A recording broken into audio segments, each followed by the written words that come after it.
Assalamualaikum warahmatullahi wabarakatuh. Kali ini kita akan belajar mengenai apa sih data primer dan bagaimana cara mengolah datanya. Nah, jadi data primer di sini adalah data yang diperoleh langsung dari sumber asli. Jadi data primer ini ada dua nih, ada survei dan juga ada yang namanya observasi.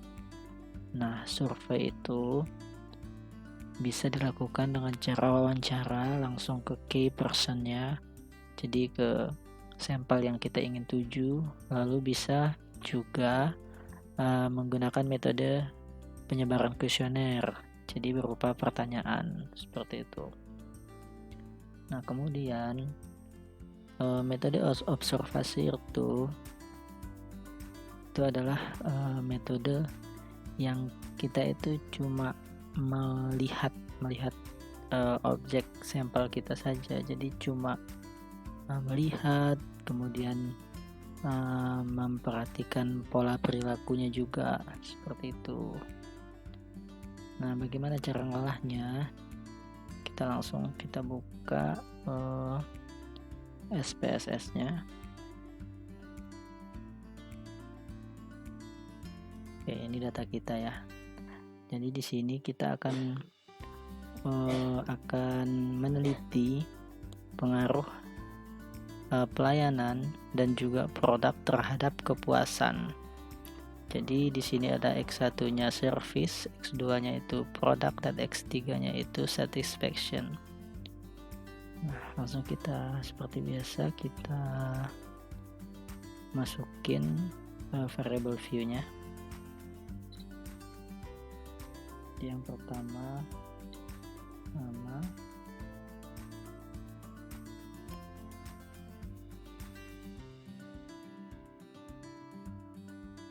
kemudian gender,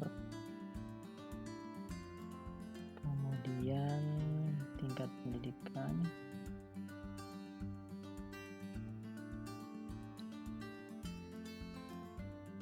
juga tingkat pendidikan atau education ini sama ini Q1 sampai Q41. Nanti saya kasih ya, ini dalam format SPSS-nya saya kasih. Jadi kita buat variabelnya Q1 sampai Q41.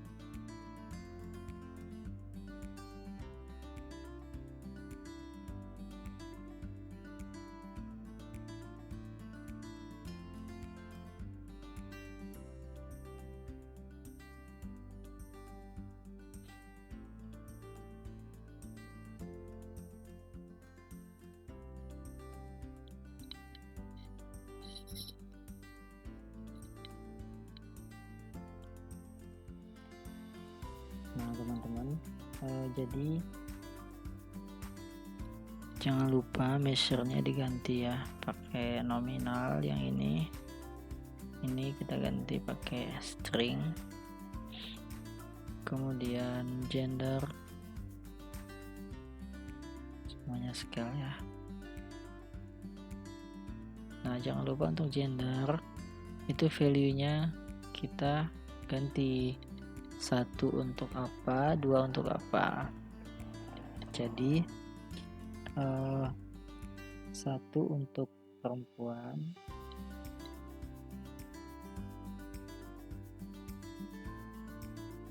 dan 2 untuk laki-laki.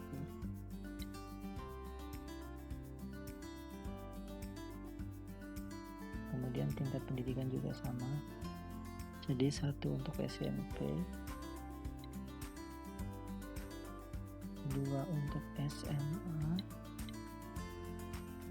3 untuk D3,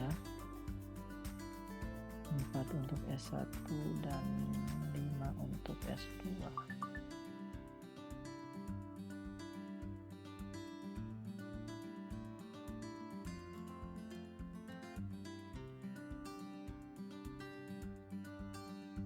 Kemudian untuk key 1 sampai key 41 ini juga sama, kita buat value-nya.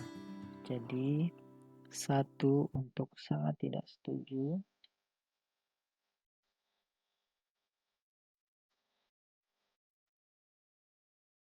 2 untuk tidak setuju, 3, 3-nya netral, 4-nya setuju, dan 5 sangat setuju.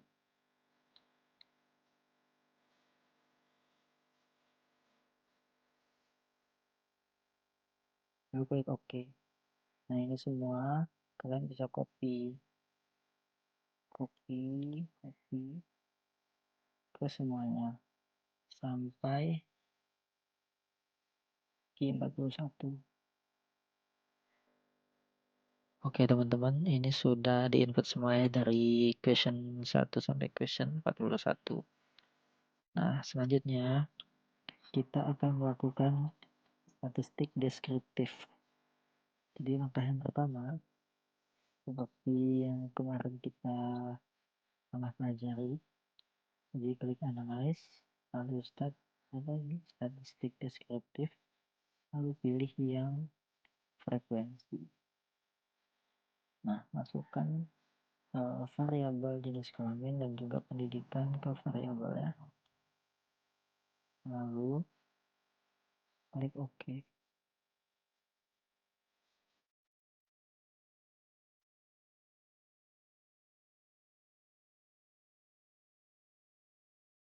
Nah, sudah muncul ya ini outputnya.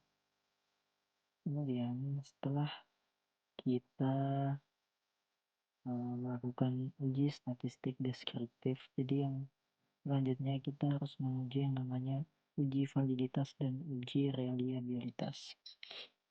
Jadi uji reliabilitas.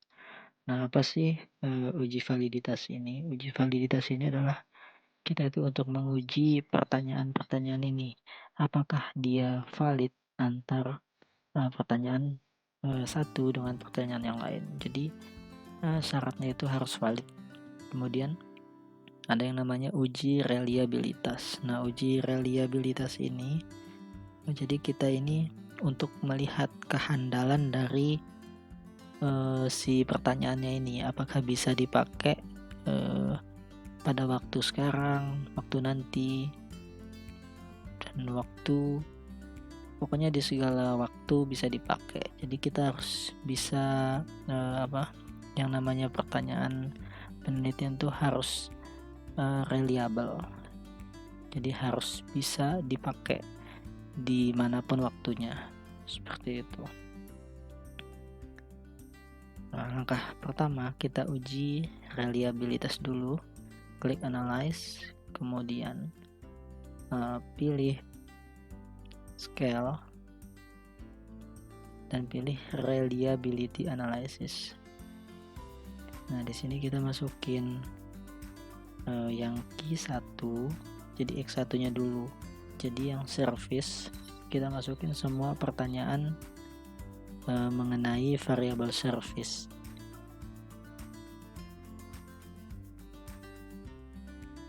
Jadi sampai key 14. Oke, masukin. Kemudian klik statistik, pilih yang item, kemudian scale dan scale if item delete. Kemudian klik continue. Lalu pilih OK. Nah, outputnya seperti ini ya teman-teman. Nah, di sini kita lihat nih di kolom reliability statistiknya di sini. Di sini kita lihat Cronbach alpha-nya. Jadi syarat dikatakannya reliable itu adalah jika nilai Cronbach alpha-nya itu di atas 0,6. Nah, kenapa 0,6? 0,6 ini udah defaultnya, jadi udah ketentuan dari sana gitu. Jadi nilai Cronbach alpha itu harus lebih dari 0,06. Mohon maaf, maksudnya 0,6 nih. Jadi lebih dari 0,6. Nah, di sini kita lihat nih, Cronbach alpha-nya itu 0,8. Jadi kita bisa katakan bahwa pertanyaan yang service ini sudah reliable. Kemudian bagaimana cara kita melihat validitasnya, apakah pertanyaan ini valid atau tidak? Kita lihat di ini, yang tabel item total statistik ini. Lalu kita lihat di corrected item total correlation. Nah, sebelum kita bisa mengetahui itu, kita harus menghitung dulu atau melihat dulu yang namanya R-tabel. Di sini kita sudah punya R-tabel. Nah, ini ya. Nah, ini R-tabel. Jadi syarat dari uji validitas ini adalah bentar.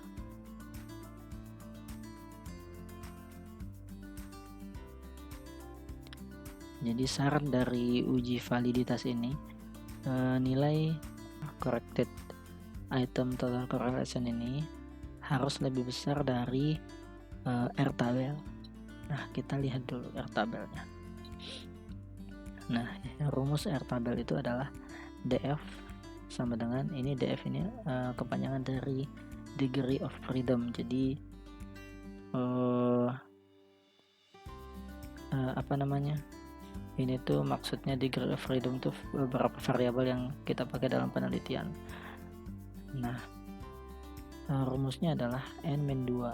N itu apa? N itu sampel. Sampel kita berapa? Kita lihat sampel kita ada berapa. Kita lihat di data view. Nah, ini ada 100 ya.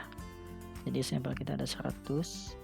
Jadi N ini 100 kurang 2 berarti 98. Kemudian yang kita perlu lihat juga tingkat signifikansinya. Jadi kita pakai yang default yaitu 5%, jadi 0,05 ini yang kita lihat. Kemudian kita lihat di tingkat uji dua arah. Kenapa uji dua arah? Karena kita menguji lebih dari 2 variabel. Kita lihat nih, kita tarik ke bawah, kita cari nomor 98 tuh ini ya. Nah, ini 98. Kemudian tingkat signifikansi yang 0,05 tadi di sini ya. Nah, langsung kita lihat aja ini. Kita tarik ke sini yang ini. Nah, ini ya disebut dengan R-tabel. R-tabelnya berapa? 0,1966. Kita lihat outputnya. Nah, jika kita lihat di sini, semuanya itu lebih besar dari R-tabel kita tadi 0,1966 itu. Jadi artinya pertanyaan service ini, mengenai service itu valid, seperti itu. Nah, kalian bisa lanjutkan ke pertanyaan yang selanjutnya. Ini kan tadi kita nguji untuk pertanyaan variabel yang pertama ya. Coba kita uji variabel yang selanjutnya. Seperti biasa kita analyze, kemudian scale, reliability analysis. Kita keluarin dulu yang tadi. Kemudian kita masukkan lagi pertanyaan untuk variabel kedua. Masukin. Udah ya. Klik OK. Maka akan muncul di sini untuk variabel produk. Di sini kita lihat Cronbach alpha-nya ternyata lebih dari 0,6, artinya reliable. Kemudian kita lihat juga di sini apakah lebih besar dari R-tabel atau tidak. Nah, ternyata semuanya lebih besar dari R-tabel, artinya pertanyaan mengenai produk itu sudah valid. dan bisa dipakai. Kemudian selanjutnya untuk pertanyaan variabel Y, biasa kita keluarin dulu, kita masukin pertanyaan variabel satisfaction.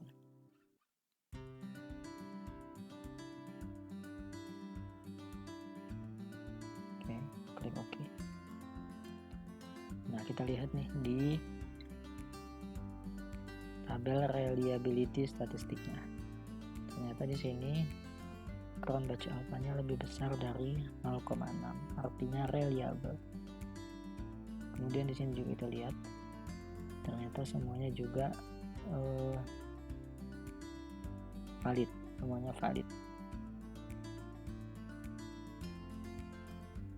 Oke, itu tadi mengenai uji validitas dan uji reliabilitas. Nah, langkah selanjutnya yang kita harus lakukan adalah kita menguji pengaruhnya. Jadi dengan cara meregresikan ke dalam model.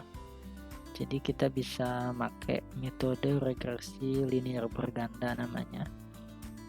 Jadi yang pertama kita harus lakukan adalah kita harus menggabungkan semua pertanyaan ini ke dalam satu variabel dulu. Caranya klik transform, kemudian compute variable. Nah, untuk target variabelnya kita tulis X1. Kemudian masukkan semua pertanyaan mengenai service ke dalam numeric expression ini. Klik, kemudian masukkan dan kita tambahkan semuanya, lalu kita jumlahkan. Terus masukkan semua.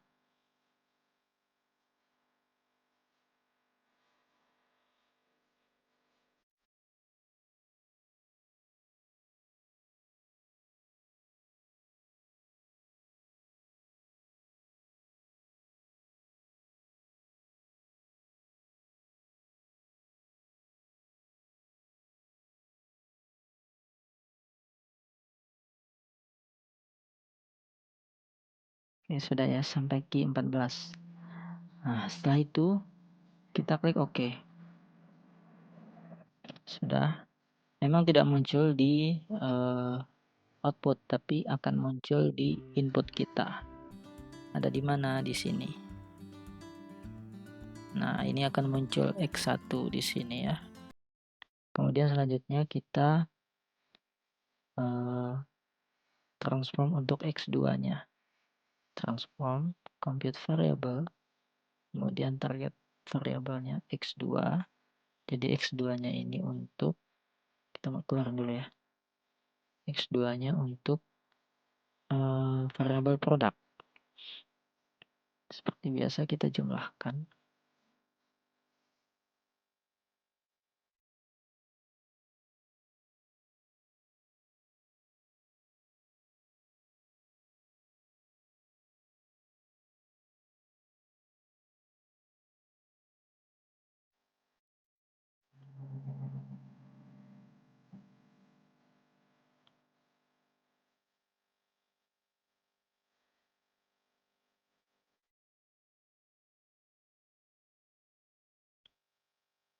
Sudah ya, sampai Q28 untuk pertanyaan mengenai produk. Lalu kita klik OK. Nanti akan muncul di input kita, ini X2. Kemudian selanjutnya kita jumlahkan juga Y-nya. Klik transform, seperti biasa. Target variabelnya Y. Ini kita keluarkan.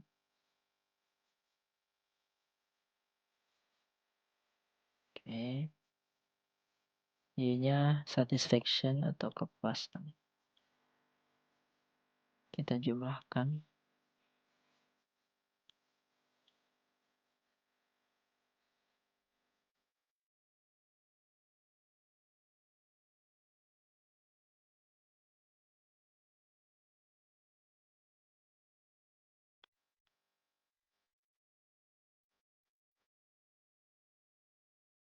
Oke, sudah sampai key 41, kita klik OK. Nah, di sini sudah kita punya X1, X2 dan juga Y. Nah, jika sudah kita transform, langkah selanjutnya kita bisa langsung ke uji analisis regresi linear berganda.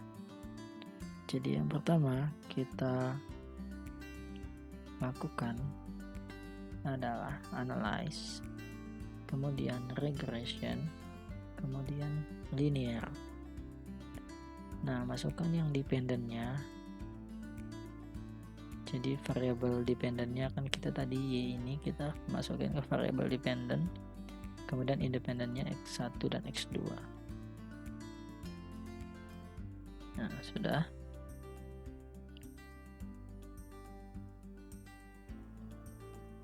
Ini kita centang aja, nggak apa-apa. Kemudian save-nya nggak usah.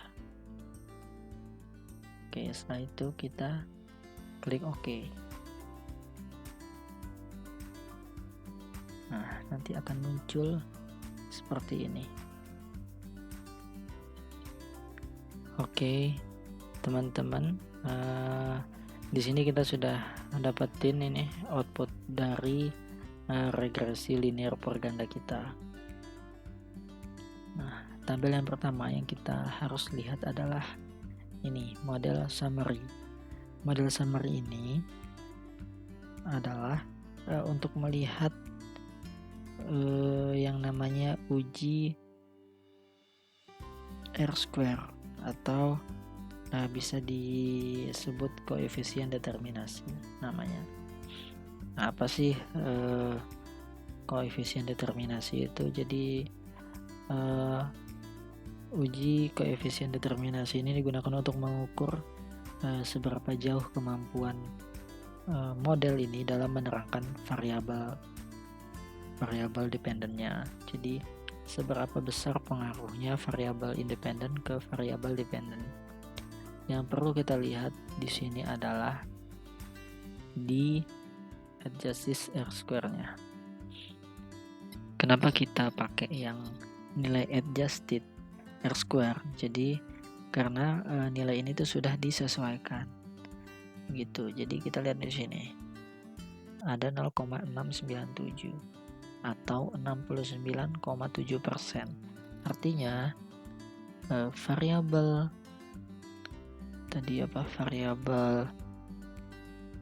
pelayanan dan juga produk berpengaruh terhadap kepuasan pelanggan itu sebesar 69,7 dan sisanya dipengaruhi oleh variabel lain di luar penelitian.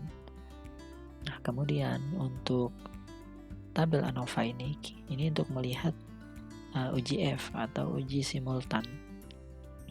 Jadi uji simultan itu adalah uji yang melihat seberapa apakah berpengaruh ini semua variabel independen ke variabel Y-nya. Yang perlu kita lihat adalah nilai signifikansinya ini. Jadi jika dia itu di bawah 0,05 artinya variabel independen itu bersama-sama mempengaruhi variabel Y atau secara simultan mempengaruhi variabel Y. Seperti itu. Nah, kemudian yang tabel ini, yang tabel koefisien. Sini juga sama, kita lihat nilai signifikansinya. Bisa juga kita lihat dari nilai T-tabel atau T-hitung ini. Tapi di sini yang lebih mudah kita bisa lihat di nilai signifikansinya ini. Jadi tabel koefisien ini untuk melihat secara terpisah variabel X1 apakah mempengaruhi Y atau tidak, kemudian X2 apakah mempengaruhi Y atau tidak. Kita lihat nilai signifikansinya. Jika dia lebih kecil dari 0,05 maka variabel tersebut berpengaruh terhadap Y. Jadi di sini kita lihat ternyata X1 saja yang mempengaruhi variabel Y. Jadi variabel